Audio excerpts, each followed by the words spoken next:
Practice में Dan एक ऐसी फ्लिप मारने की कोशिश कर रहा होता है जो बैक टू बैक 3 होती है और आज से पहले वो किसी भी जिमनास्ट ने नहीं मारी होती। उसे करते हुए डैन पहले भी कई बार गिर चुका है और आज भी गिर जाता है। उसका कोच बोलता है कि तुम अपने गेम में बहुत अच्छे हो, लेकिन तुम अगर ऐसी उल्टी सीधी हरकतें करते रहोगे तो तुम अपने आप को हर्ट कर दोगे, और उसको समझाता है कि ये सब मत करो, कॉम्पिटिशन आने वाला है। डैन पीछे एक दीवार देखता है। उसको कल रात की बात याद आती है कि कैसे उस ओल्ड मैन ने इतनी ऊंची छलांग लगाई थी 12 फीट की, वो भी स्ट्रेट दीवार पे। अब उसी रात को डैन दोबारा से उस ओल्ड मैन के पास जाता है और उससे पूछता है कि तुमने कल ये कैसे किया था? ये 10-12 फीट ऊंची दीवार है और मैं एक जिमनास्ट हूं, मैं जानता हूं कि कोई भी ह्यूमन इतनी ऊंची छलांग नहीं लगा सकता। वो ओल्ड मैन उसे कहता है कि एंशिएंट स्पार्टन्स जो थे वो भी जिमनास्ट थे और वो ऐसी बहुत सारी चीजें करते थे जो तुम नहीं जानते। वो कहता है जितना तुम सोचते हो मैं उससे ज्यादा जानता हूं। वो ओल्ड मैन उसे कहता है कि जितना तुम जानते हो उससे ज्यादा सोचते हो। डैन उसे बोलता है कि चलो तुम मुझसे पूछो, कोई भी क्वेश्चन पूछो, मैं जवाब दूंगा। अब वो ओल्ड मैन उसे पूछता है क्या तुम खुश हो? वो कहता है हाँ, मेरे पिताजी के पास बहुत सारा पैसा है, मैं बहुत अच्छा स्टूडेंट हूँ, बहुत अच्छा जिमनास्ट हूँ, लड़कियां मुझ पर मरती है, जो चाहे वो कर सकता हूँ। तो ओल्ड मैन उसे बोलता है कि कल रात को 3 बजे तुम यहां पर आए थे और आज रात भी, यानी कि बैक टू बैक 2 रातें, तुम्हें नींद क्यों नहीं आती? वो कहता है कि ट्रिकी क्वेश्चन है। वो कहता नहीं। फिर ओल्ड मैन उसे बोलता है कि एक और क्वेश्चन, अगर तुम जिमनास्ट नहीं होते तो तुम क्या होते?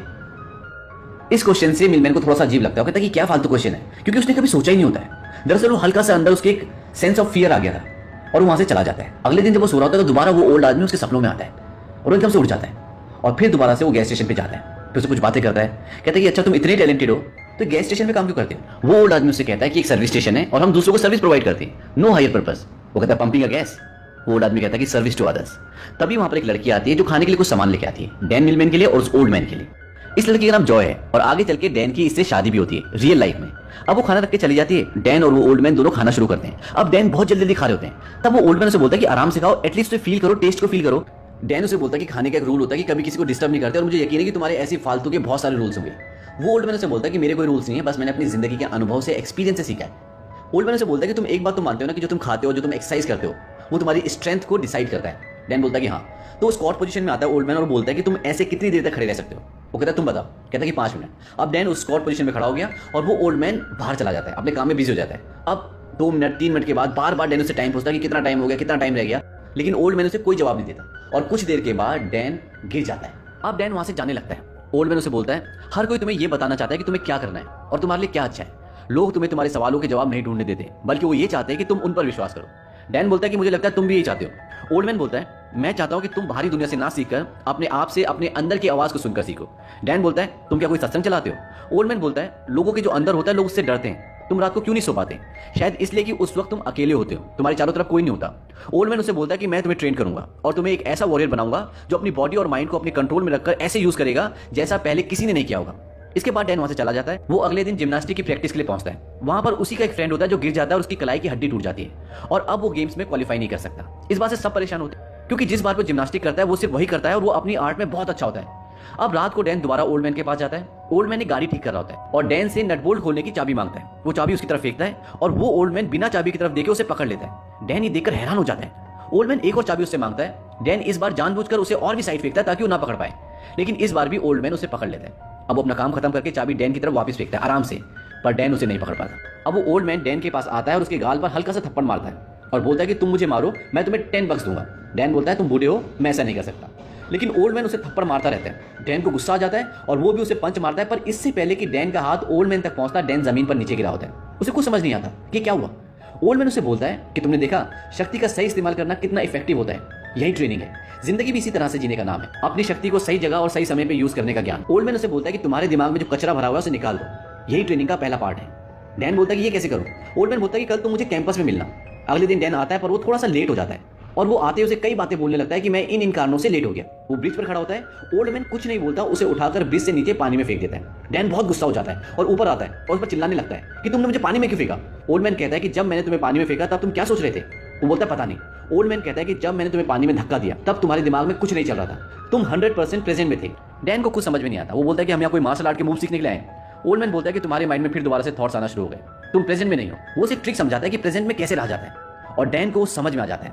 उसके बाद उसके आसपास जो भी चल रहा होता है डैन को सब कुछ महसूस हो रहा होता है। वो समझ जाता है कि प्रेजेंट में रहना क्या होता है। इसके बाद अगले दिन डैन प्रैक्टिस पर जाता है और डैन के जिस दोस्त की कलाई टूट गई थी अब उसकी जगह परफॉर्म कौन करेगा सब एक एक करके ट्राई कर रहे होते हैं। डैन वहां पहुंचता है। डैन बोलता है कि मैं ट्राई करूंगा और अब वो उस ओल्ड मैन की टेक्निक को यूज करता है और डैन उस बार पे इतना बेहतरीन परफॉर्म करता है कि सब हैरान हो जाते हैं। डैन भी शॉक्ड हो जाता है कि मैंने क्या किया। डैन का कोच बोलता है कि तुम कौन सी दुनिया से आए हो? अब डैन वापस ओल्ड मैन के पास जाता है और बहुत खुश होता है। वो कहता है कि तुम्हें देखना चाहिए था, तुम्हें वहां पे होना चाहिए था, सबके मुंह उतर गए थे, मैंने बहुत अच्छा परफॉर्म किया। ओल्ड मैन इस बात से थोड़ा सा डिसअपॉइंट हो जाता है। वो बोलता है कि तुमने कुछ नहीं सीखा, तुम दोबारा पास्ट में चले गए, मैंने तुम्हें क्या सिखाया था। ओल्ड मैन बोलता है कि आज की ट्रेनिंग खत्म, तुम कल आना। डैन चला जाता है। अगले दिन आता है। अब ओल्ड मैन डैन से ट्रेनिंग की जगह क्या करवाता है, टॉयलेट साफ करवाता है, झाड़ू लगवाता है, पोछा लगवाता है, रोज ही करवाता है। और अब इसके साथ साथ डैन की गेम भी खराब होना शुरू हो जाती है और एक दिन उसका कोच उसे बहुत डांटता है। डैन अब बहुत गुस्सा हो जाता है और ओल्ड मैन के पास आता है। कहता है ये तुम किस तरह की ट्रेनिंग करवा रहे हो, किस तरह का वॉरियर ट्रेन कर रहे हो, टॉयलेट साफ करवाते हो, झाड़ू लगवाते हो, पोछा लगवाते हो। कहता है मैं अपनी पहले की जिंदगी में ठीक था। और वो ओल्ड मैन से लड़ाई झगड़ा करके वहां से चला जाता है। अब डैन अपनी पहले की जिंदगी जीना शुरू कर देता है, उसकी गेम भी सुधर जाती है, सब कुछ ठीक हो जाता है। एक दिन डैन बाइक पे जा रहा होता है और बाइक बहुत स्पीड से चला रहा होता है, उसका एक्सीडेंट हो जाता है और डैन की फीमर बोन, जो पैर की हड्डी होती है, वो पूरी तरह से टूट जाती है। और डॉक्टर बोलते हैं कि अब ये कभी भी जिमनास्ट नहीं कर पाएगा। इस बात से डैन पूरी तरह से टूट जाता है, क्योंकि डैन के लिए उसकी गेम ही सब कुछ होती है। एक दिन डैन कॉलेज के कैंपस में अकेला उदास बैठा होता है। तभी वहां पे जॉय आती है, वही लड़की जो उसके लिए और ओल्ड मैन के लिए एक बार खाना लेके आई थी। डैन बोलता है कि सोक्रेटिस कैसा है। दरअसल वो ओल्ड मैन को सोक्रेटिस बोलता था। जॉय बोलते तुम खुद जाकर क्यों नहीं पूछ लेते। वो कोई जवाब नहीं देता। जॉय बोलती कि वो तुमसे हॉस्पिटल मिलने के लिए आए थे। डैन बोलता सच। वो कहती हाँ। तब डैन उससे मिलने के लिए जाता है। अब डैन ओल्ड मैन के पास जाता है। ओल्ड मैन गाड़ी ठीक कर रहा होता है और डैन को वो स्टीयरिंग पे बिठा देता है। वो उसको कुछ काम देता है। डैन को रोना आ जाता है। डैन बोलता है कि शायद मुझे रोना नहीं चाहिए। ओल्ड मैन बोलता है कि इमोशंस तो नेचुरल होते हैं, उन्हें कंट्रोल नहीं करना चाहिए।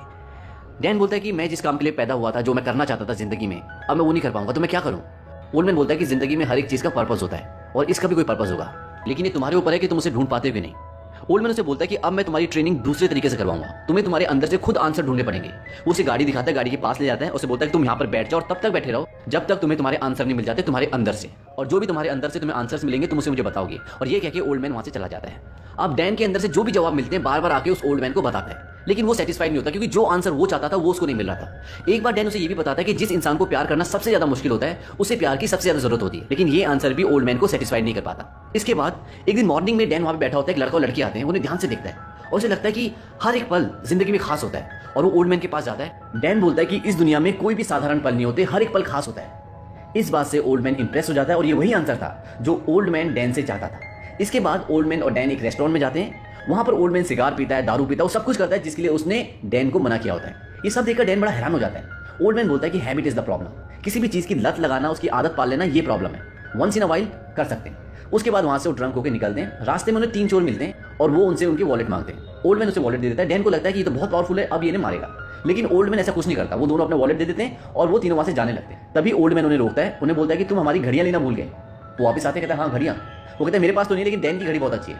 डैन उसको हैरानी से देखता है, उसको लगता है कि अब ये कुछ करेगा। डैन उसे अपनी घड़ी दे देता है। जब वो जाने लगते हैं तो ओल्ड मैन बोलता है कि तुम हमारी जैकेट्स भूल गए। वो कहता है हमें तुम्हारी जैकेट नहीं चाहिए। ओल्ड मैन अपनी जैकेट उतार के बोलता है कि बहुत अच्छी जैकेट है, ले लो। तो उनमें से एक बोलता है कि हाँ मैं ले लूंगा, अच्छी जैकेट है। वो ऐसे करते करते धीरे धीरे करते करते जूते चप्पल सब कुछ उन्हें दे देते हैं। और अब डैन और वो ओल्ड मैन शॉर्ट्स में और सैंडो में, ना उनके पास जूते चप्पल घड़ी कुछ नहीं है। डैन बोलता है कि वो हमें मार सकते थे, तुमने ऐसा क्यों किया। ओल्ड मैन कहता भूल गए, जिस इंसान को प्यार करना सबसे मुश्किल होता है उसी को प्यार की सबसे ज्यादा जरूरत होती है। डैन को अब तक बहुत सारी चीज़ों का रियलाइजेशन हो चुका होता है और वो अपने पुराने दोस्तों के पास जाता है जिनके साथ डैन का बिहेवियर अच्छा नहीं होता, और डैन उनसे सॉरी बोलता है। हालांकि वो डैन पर हंसते हैं, लेकिन डैन को उससे कोई फर्क नहीं पड़ता। डैन ओल्ड मैन के पास वापस आता है और वो कहता है मैं अपनी पुरानी सारी चीज़ों से अब छुटकारा पा चुका हूँ और मुझे लगता है कि मैं अपनी जिंदगी को हायर पर्पस के लिए डिवोट करने के लिए तैयार हूँ। ओल्ड मैन बोलता है कि क्या। कहता है सर्विस टू अदर्स, मतलब दूसरों की मदद करने, दूसरों की सर्विस के लिए। ओल्ड मैन बोलता है कि फिर तुम्हें तुम्हारी जिमनास्ट की प्रैक्टिस दोबारा शुरू करनी चाहिए। डैन बोलता है कि तुम मजाक कर रहे हो, तुम मेरा पैर देख रहे हो, मैं ठीक से चल नहीं पाता, लकड़ी का सहारा लेके चलता हूँ और तुम बोलो कि मैं जिमनास्टिक दोबारा करूँ। ओल्ड मैन कहता है कि वॉरियर कभी भी उन चीजों से हार नहीं मानता जिन्हें वो प्यार करता है, और जिन चीजों को करता है उनमें वो प्यार ढूंढ लेता है। इसके बाद वो डैन की प्रैक्टिस दोबारा शुरू करवाता है। दरअसल उसने अपने गैस स्टेशन के पीछे ही डैन के लिए सब कुछ अरेंज करके रखा होता है जहां पे डैन प्रैक्टिस कर सके। अब डैन प्रैक्टिस करना शुरू करता है और धीरे धीरे प्रैक्टिस करते करते वो पहले की तरह दोबारा से परफॉर्म करने लग जाता है। वो बहुत मेहनत करता है और जब उसे अपने ऊपर कॉन्फिडेंस हो जाता है कि वो पहले की तरह परफॉर्म कर सकता है, तो वो अपने कोच के पास जाता है और कहता है कि मैं दोबारा से गेम में आना चाहता हूँ। लेकिन उसका कोच मना कर देता है, क्योंकि कोच के पास डॉक्टर्स की रिपोर्ट होती है, उसमें साफ साफ लिखा था कि ये दोबारा कभी भी जिमनास्ट नहीं कर सकता। अब वो ओल्ड मैन के पास जाता है, बड़ा डिसअपॉइंट होता है। ओल्ड मैन से बोलता है क्या हुआ। बोलता है कि मेरे कोच ने मुझे टीम में वापस लेने से मना कर दिया। तो कहता है प्रॉब्लम क्या है। ऊपर रिंग से मैंने तुम्हारे पीछे रिंग्स लगाई, तुम प्रैक्टिस करो, तुम तो उससे प्यार करते हो। कहता है लेकिन व्हाट अबाउट द गोल्ड, मुझे गोल्ड मेडल चाहिए। ओल्ड मैन कहता है कि गोल्ड मेडल तो सिर्फ एक क्रेविंग है, वॉरियर सिर्फ वही करते हैं जिन्हें वो प्यार करते हैं। लेकिन कहता है कि मेरा एक सपना था कि मैं जिंदगी में गोल्ड जीतूं। इसके बाद डैन को लगता है कि जो कुछ भी उसने सीखा था वो सब कुछ खो दिया है। वो ओल्ड मैन को सॉरी बोलता है, बाहर जाता है और उसी गाड़ी के ऊपर बैठ जाता है जहां पर बैठ के उसने बहुत सारे सवालों के जवाब ढूंढे थे। ओल्ड मैन उसके पास जाता है, कहता है कि कल सुबह तुम अपने हाइकिंग के शूज लेके आना, मैं तुम्हें एक जगह पर लेके जाऊंगा। जब तुम पहली रात को यहाँ पर आए थे तब से मैं तुम्हें उस जगह पर ले जाने के लिए सोच रहा हूँ, तुम कल आना, हम सुबह चलेंगे। ओल्ड मैन बोलता है कि बहुत लंबी हाइकिंग होगी, लेकिन अब फाइनली तुम उस चीज के लिए तैयार हो। और अगली सुबह वो सफर पे निकल पड़ते हैं। वो कई घंटों तक वॉक करते हैं और पूरे सफर में डैन बहुत ज्यादा एक्साइटेड होता है। उसे लगता है कि आज उसे कोई नई शक्ति मिलने वाली है या कोई नया विजडम मिलने वाला है। और फाइनली वो एक पहाड़ की चोटी पर पहुंच जाते हैं। ओल्ड मैन बोलता है कि हम पहुंच गए। डैन चारों तरफ देखता है, कुछ नहीं होता। वो बोलता क्या? कहता तुम ढूंढो। डैन चारों तरफ देखता है और उसे कुछ नहीं दिखता। फिर वो सोचकर बोलता कि द व्यू, मतलब जो नज़ारा दिख रहा है ये देखने के लिए आए? वो कहता नहीं। कहता तुम्हारे पैर के पास। वो नीचे अपने पैर के पास देखता है तो वहां पर एक फूल और एक पत्थर होता है। तो कहता फूल? वो कहता नहीं। ओल्ड मैन कहता है रॉक, वो पत्थर। वो कहता है इस पत्थर में कोई खास बात है? कहता नहीं, ये तो नॉर्मल पत्थर है। तो कहता है पिछले 3 घंटे से हम स्ट्रगल करके धक्के खाते हुए यहाँ पर आए हैं इस पत्थर को देखने के लिए। वो कहता है कि पूरे सफर में तो तुम बड़े खुश थे, बड़े एक्साइटेड थे, अब तुम खुश नहीं तो मैं क्या कर सकता हूँ? वो कहता है मुझे लगा कि हम कुछ बहुत ही बढ़िया चीज देखने वाले हैं इसलिए मैं खुश था। ओल्ड मैन बोलता है कि शायद मुझे तुम्हें सफर में निकलने से पहले बता देना चाहिए था कि वहां सिर्फ पत्थर है और कुछ भी नहीं है।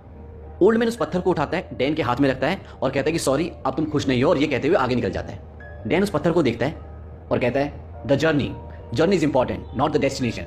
मतलब जिंदगी का जो सफर है वो इंपॉर्टेंट है, आपकी मंजिल इंपॉर्टेंट नहीं। जर्नी ब्रिंग्स हैप्पीनेस, मतलब जो जर्नी होती है, जिंदगी का सफर होता है वो खुशियां